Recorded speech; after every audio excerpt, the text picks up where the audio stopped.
গত পর্বে আমরা একটা রাইটিং দেখিয়েছিলাম, কেননা সামনে সামেটিভ এক্সাম আসতে চলেছে ওয়েস্ট বেঙ্গল বোর্ডের।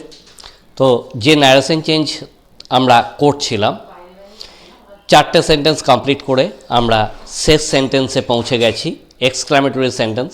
এটা একটু ভালোভাবে লক্ষ্য করতে হবে, তবেই তোমরা কিন্তু বুঝতে পারবে। একটু মন দিয়ে লক্ষ্য করবে, অনেকগুলো শব্দ তোমাদেরকে মনে রাখতে হবে। তো সবার আগে যেটা বলছি সেটা হচ্ছে, একই চ্যানেলে গ্রামার এবং রাইটিং পেতে চাইলে তোমরা অবশ্যই সাবস্ক্রাইব করে রাখো। মাধ্যমিকে 2024 3টে রাইটিংই কমন দিয়েছি, উচ্চ মাধ্যমিকে 2টো রাইটিং রিপোর্ট প্লাস লেটার দুটোই কমন পেয়েছে। তো তোমরাও পরবর্তীকালে যারা 25 বা 26-এ পরীক্ষা দেবে তাদেরও কিন্তু কমন থাকার সম্ভাবনা আছে, তাই নিয়মিত ফলো করতে থাকো। তো এক্সক্লেমেটরি সেন্টেন্স বা আবেগসূচক বাক্য বা বিস্ময়বোধক বাক্য বলা হয়। ন্যারেশন চেঞ্জ করার আগে তোমাদেরকে কিন্তু এই কতগুলো শব্দ মনে রাখতে হবে এবং শব্দের প্রয়োগগুলো কিভাবে হবে সেটা লক্ষ্য রাখতে হবে। আবেগ আমাদের মনের যে মানসিক আবেগ, কখনো আনন্দ হয়, কখনো দুঃখ হয়, কখনো কোনো কিছু দেখে আমরা ঘৃণা প্রকাশ করি, কখনো কিছু দেখে বিস্মিত হয়ে যায়, অবাক হয়ে যায়। তো এইগুলোই আমাদের যে মানসিক আবেগ, এগুলোই হচ্ছে এক্সক্লামেটরি সেন্টেন্স। তো আনন্দ হচ্ছে জয়, যখন ইনডাইরেক্ট সেন্টেন্সে প্রয়োগ হবে তখন উইথ জয় ব্যবহার করতে হবে। দুঃখ সরো বা গ্রিফ, উইথ সরো হবে বা ইন গ্রিফ হবে। ঘৃণা হেট, উইথ হেট্রেড হবে বাক্যে। বিস্ময় সারপ্রাইজ বা উন্ডার, সারপ্রাইজ ব্যবহার করলে উইথ সারপ্রাইজ, উন্ডার ব্যবহার করলে ইন উন্ডার।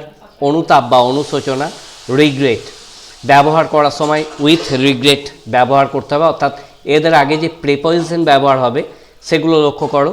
উৎসাহ দেওয়া, এখানে রিপোর্টিং ভার্বের পরিবর্তে সরাসরি বসে যায় এনকারেজড, চিয়ার্ড বা অ্যাপ্লিউডেড, সুতরাং এখানে কোনো প্রিপোজিশন ব্যবহার করতে হয় না।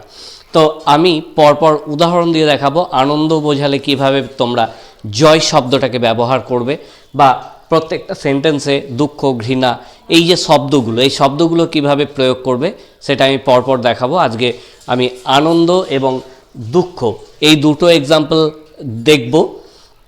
তোমরা সবার আগে এই যে অর্থ, শব্দার্থ, বাংলা থেকে ইংরেজি অর্থ, এগুলো নোট করে রাখো।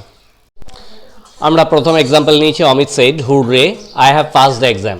মনে রাখবে এই যে ইন্টারজেকশন হুররে বা ফাই, অ্যালাস, এই জাতীয় ইন্টারজেকশন ব্যবহার করে এক্সক্লামেটরি সেন্টেন্স তৈরি হয়। আবার WH ওয়ার্ড, হোয়াট এবং হাউ ব্যবহার করেও এক্সক্লামেটরি সেন্টেন্স তৈরি হয়। তো প্রথমেই আমরা WH ওয়ার্ডে না গিয়ে ইন্টারজেকশন সহ যে ধরনের বাক্যগুলো আছে সেগুলো দেখব। হুররে মনে রাখবে সবসময় আনন্দ প্রকাশ করে। তাহলে অমিত এক্সক্লেমড উইথ জয়, দেখিয়েছি আনন্দ এর ক্ষেত্রে উইথ জয় ব্যবহার করতে হয়। তাহলে রিপোর্টিং ভার্ব সেডের পরিবর্তে এক্সক্লেমড বসলো, তারপরে উইথ জয়, এরপর কমা এবং কোটেশন উঠে গিয়ে দ্যাট ব্যবহার হয়েছে। আই থেকে আয় হচ্ছে অমিত, সুতরাং আয়ের পরিবর্তে he had passed the exam.